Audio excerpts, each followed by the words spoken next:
કુંભ રાશિના ભાઈઓ, મંથન ભીંડ યુટ્યુબ ચેનલ પર આપનું સ્વાગત છે। તો કુંભ રાશિના ભાઈઓ, ધ્યાનથી સાંભળો। આગામી 3 થી 5 દિવસ તમારા માટે થોડા પડકારજનક રહેશે। ચંદ્ર, જે મન, સંપત્તિ, તકો અને આધ્યાત્મિક ઉર્જાનું પ્રતિનિધિત્વ કરે છે, તે ખૂની બનવાનો છે। 8મી રાશિમાં ચંદ્ર ખૂની બને છે અને 8મી રાશિ ચંદ્ર માટે સારી નથી। તે કમજોર બની જાય છે। વધુમાં સૂર્ય, જે આત્મસન્માન, પ્રગતિ અને પિતૃત્વનું પ્રતિનિધિત્વ કરે છે, તે પણ રાહુ સાથે બેઠો છે અને દૂષિત થઈ ગયો છે। રાહુ સાથે બેઠો મંગળ પણ અંગારક છે।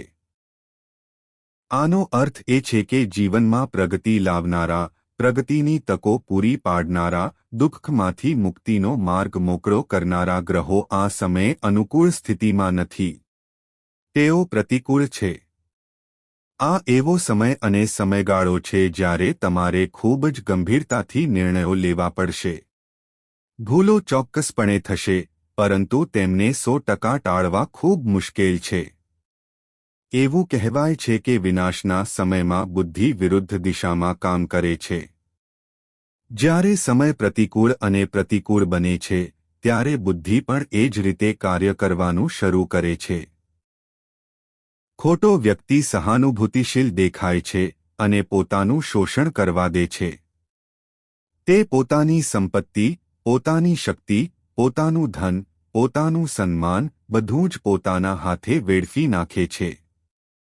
ઇતિહાસ જુઓ, શાસ્ત્રો પણ જુઓ। આ મહાનતમ રાજાઓ અને સમ્રાટો સાથે પણ બન્યું છે। તો સામાન્ય લોકોનું શું? શું કહેવું એ છે કે આ સમય અને યુગમાં સમજદાર નિર્ણયો જરૂરી છે અને ગુરુનું માર્ગદર્શન એકદમ જરૂરી છે। તો આજનો કાર્યક્રમ તમારા માટે બરાબર એ જ કરશે।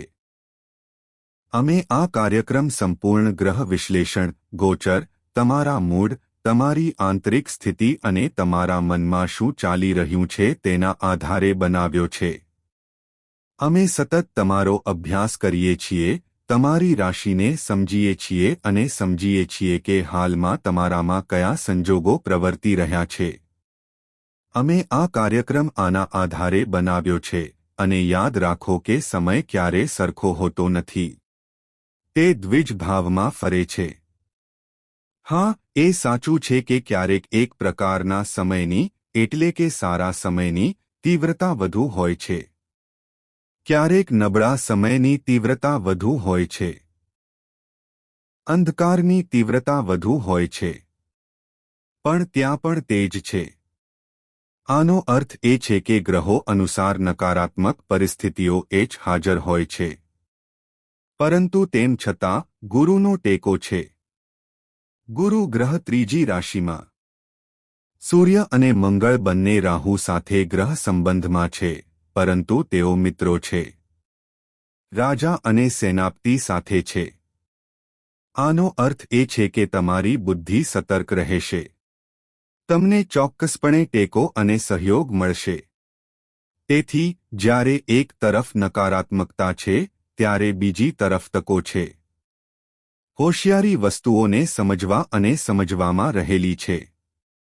અમે આ કાર્યક્રમમાં ઊંડાણપૂર્વક જઈશું। અમે વસ્તુઓને સંપૂર્ણ રીતે સમજાવીશું અને તમને કેટલીક મહત્વપૂર્ણ સાવચેતીઓ અને ઉપાયો પ્રદાન કરીશું। આ કાર્યક્રમમાં અમે જે ઉપાયો શેર કરીશું તે બે રીતે ફળ આપશે। પ્રથમ, તે સમય અને સમય દ્વારા જરૂરી છે। આનો અર્થ એ છે કે તમારે આ ઉપાયો ઓછામાં ઓછા 3 થી 5 દિવસ સુધી અમલમાં મૂકવા જોઈએ। વધુમાં, આ ઉપાયો તમને લાંબા ગાળે પણ લાભ કરશે કારણ કે તે વૈદિક પદ્ધતિઓ પર આધારિત છે અને ગ્રહોની શક્તિઓને સુમેળ બનાવવા માટે કાર્ય કરે છે। તેથી આ ઉપાયોને સમજવું તમારા માટે અત્યંત ફાયદાકારક છે। આ સાથે અમે તમારી સાથે એક શક્તિશાળી ઉપાય પણ શેર કરીશું જે ફક્ત 3 દિવસમાં તમારી સૌથી મોટી ઈચ્છાઓ અને ઈચ્છાઓને પૂર્ણ કરવાનો માર્ગ ખોલશે। ખરું ને? એનો અર્થ એ છે કે તે તમને રસ્તો બતાવશે। અહીં સમજવાનો મુદ્દો એ છે કે સમસ્યા ક્યારે મોટી સમસ્યા બને છે જ્યારે તેમાંથી બહાર નીકળવું, મુક્ત થવું લગભગ અશક્ય લાગે છે. એટલે કે જ્યારે દરવાજો બધી બાજુથી બંધ થઈ જાય છે ત્યારે તે સમસ્યા દુસ્તર બની જાય છે. જ્યારે કોઈ સમસ્યાનું નિરાકરણ આવે છે ત્યારે તે હવે મોટી સમસ્યા નથી રહેતી. તે સમાપ્ત થઈ ગઈ છે. આનો અર્થ એ છે કે તમે હાલમાં તમારા જીવનમાં જે પણ મુશ્કેલ અથવા નોંધપાત્ર સમસ્યાનો સામનો કરી રહ્યા છો, જો તમે તેને દૂર કરવાનો કોઈ રસ્તો શોધી કાઢો છો, તો સમસ્યા ધીમે ધીમે તેના સમયગાળા અનુસાર ઉકેલાઈ જશે. તો આનો અર્થ એ છે કે આ ઉકેલ તમને તે માર્ગ પ્રદાન કરશે. તમે કરોડોના દેવાદાર છો. કોઈ વાંધો નથી. લગ્ન થઈ રહ્યા નથી. કોઈ વાંધો નથી. લગ્નમાં અવરોધો છે. પરસ્પર તણાવ છે. તે છૂટાછેડા સુધી પણ પહોંચી ગયો છે. કોઈ વાંધો નથી. આ ઉકેલ અજમાવો. વસ્તુઓ અનુકૂળ બનશે અને મુશ્કેલીમાંથી મુક્તિના રસ્તાઓ તમારી સામે ખુલશે. આ એક ખૂબ જ મહત્વપૂર્ણ કાર્યક્રમ છે. તેને અંત સુધી જોવાની ખાતરી કરો. રસ્તામાં અમે તમને 3 ઘટનાઓ વિશે જણાવીશું જે તમારા જીવનને નર્ક બનાવી દેશે. જો તમે તેમના વિશે શીખશો તો તમે બચી જશો, પરંતુ જો તમે નહીં કરો તો તમન પુલ આવી ગયો છે. તમને ખબર નહીં પડે કે તમારા વાહનને કેવી રીતે નિયંત્રિત કરવું. એવી શક્યતા છે કે તમે પરિસ્થિતિમાંથી બહાર નીકળી શકશો નહીં, તમે તેને સંભાળી શકશો નહીં અને તમે અકસ્માતમાં મુકાઈ જશો. આજનો કાર્યક્રમ તે ચેતવણી ચિહ્ન જેવો કાર્ય કરશે. તે તમને શું થવાનું છે અને કેવી રીતે તે અંગે ચેતવણી આપશે. તેનાથી બચવું અને તેમાંથી બહાર નીકળવું તે તમારા પર નિર્ભર છે. આ એક ખૂબ જ મહત્વપૂર્ણ કાર્યક્રમ છે. તેને અંત સુધી જોવાની ખાતરી કરો. તે તમારા કલ્યાણ માટે છે. તે ગુરુની પરવાનગીથી લાવવામાં આવ્યો છે. તે મહામાયના ખાસ અનુભવો પર આધારિત છે. જો તમે તેને જોશો તો તમારું જીવન સફળ થશે અને અમારા પ્રયત્નો ફળદાયી થશે. તો આ શુદ્ધ લાગણીઓ સાથે મહામાયના દર્શન કરો અને ટિપ્પણી વિભાગમાં સંપૂર્ણ ભક્તિ સાથે લખો. જય માં ભદ્રકાળી, કૃપા કરીને અમને આશીર્વાદ આપો. ઉપરાંત લખો, હે મહામાઈ, અમે પણ તમારા પરિવારના બાળકો છીએ. અમે તમારા પરિવારના સભ્યો છીએ. અમે તેનો એક ભાગ છીએ. કૃપા કરીને અમને આશીર્વાદ આપતા રહો. હવે આ સાથે એક નોંધ છે. નવરાત્રિ દરમિયાનની મહાન વિધિ જુઓ. નવરાત્રિ એ શક્તિનું જાગરણ છે અને આ સમયે સાધકો માટે તે એક મેળા જેવું છે. ભક્તિ અને ભાવનાની ઊર્જાની શોધ સંચિત થાય છે. તેથી આપણામાંથી જે શક્તિના સાધકો છીએ તેઓ શક્ય તેટલી મહેનત કરે છે. આવી સ્થિતિમાં મહામાઈ આપણને યુટ્યુબ અથવા અન્ય પ્લેટફોર્મ જેવા પ્લેટફોર્મ સાથે જોડે છે, જેથી વધુને વધુ લોકો આપણી સાથે જોડાય. પછી આપણી જવાબદારી બને છે કે જે પણ મહામાઈ સાથે સમાન લાગણીઓ સાથે જોડાય છે તેનું કલ્યાણ થાય. તેથી તમારી પાસે આ મહાન વિધિમાં ભાગ લેવાની અને માતાના આશીર્વાદ તમારા જીવનમાં લાવવાની તક છે.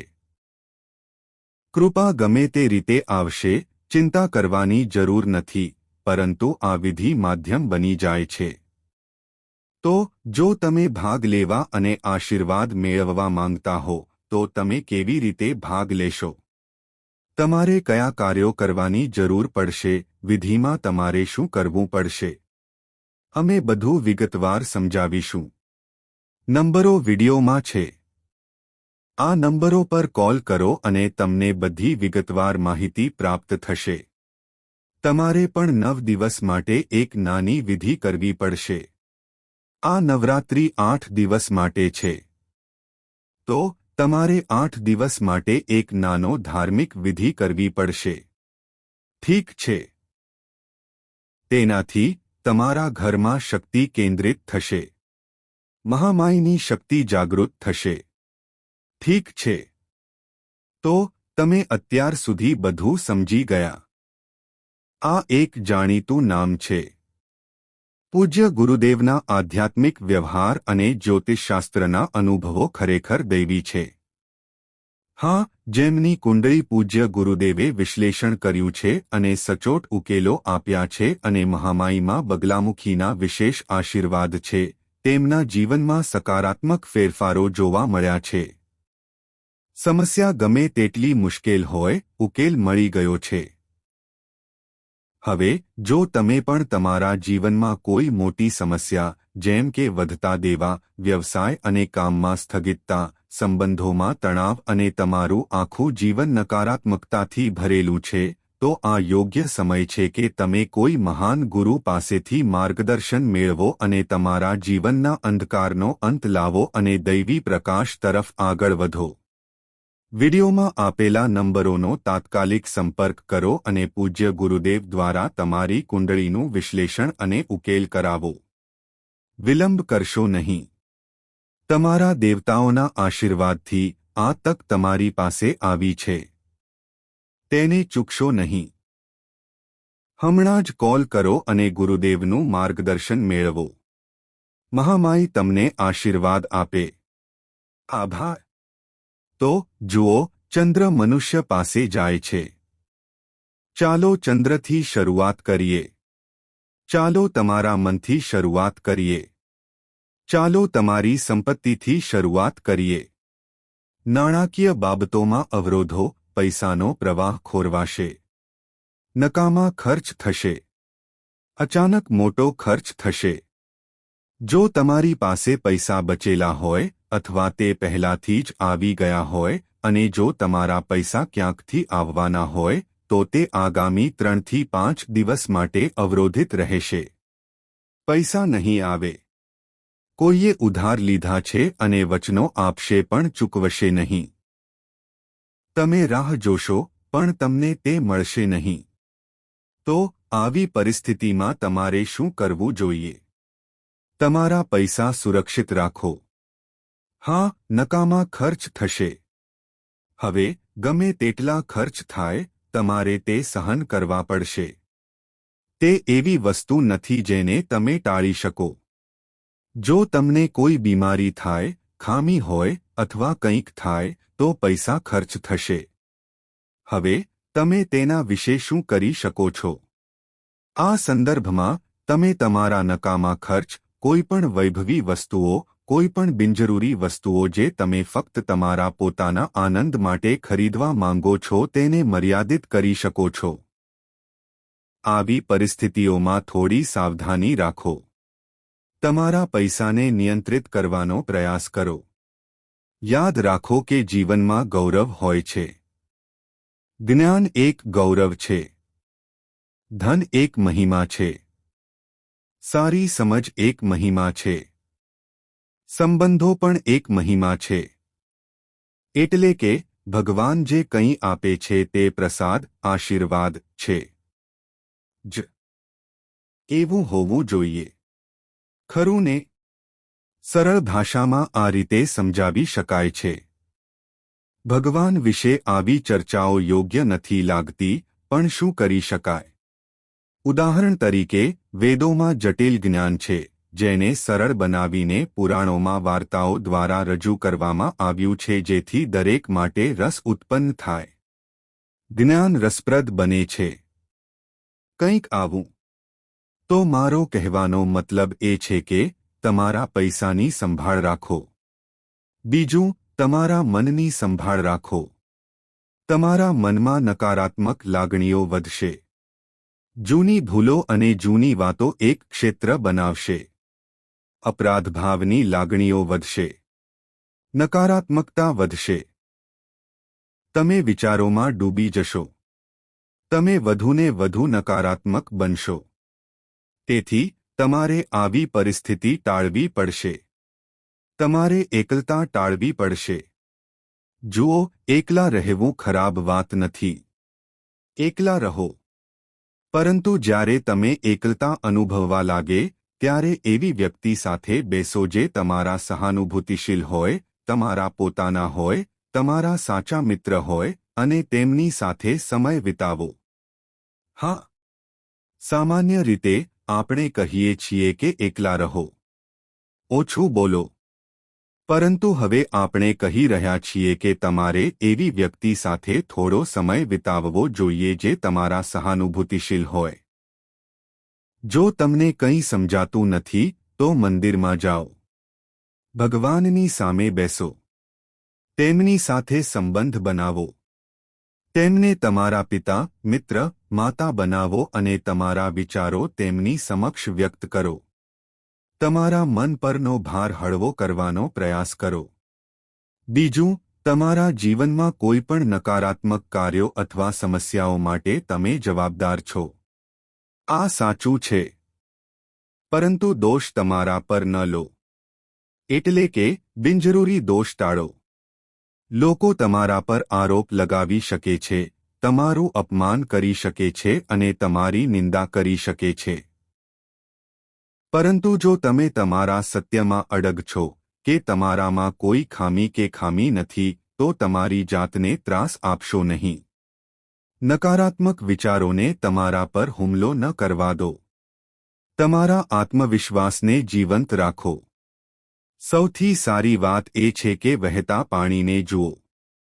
જો તમારી પાસે નજીકમાં પાણીનો સ્ત્રોત, નદી, તળાવ કે તળાવ હોય તો આગળ વધો. જો નજીકમાં પાણીનો મોટો સ્ત્રોત હોય તો તેને જુઓ.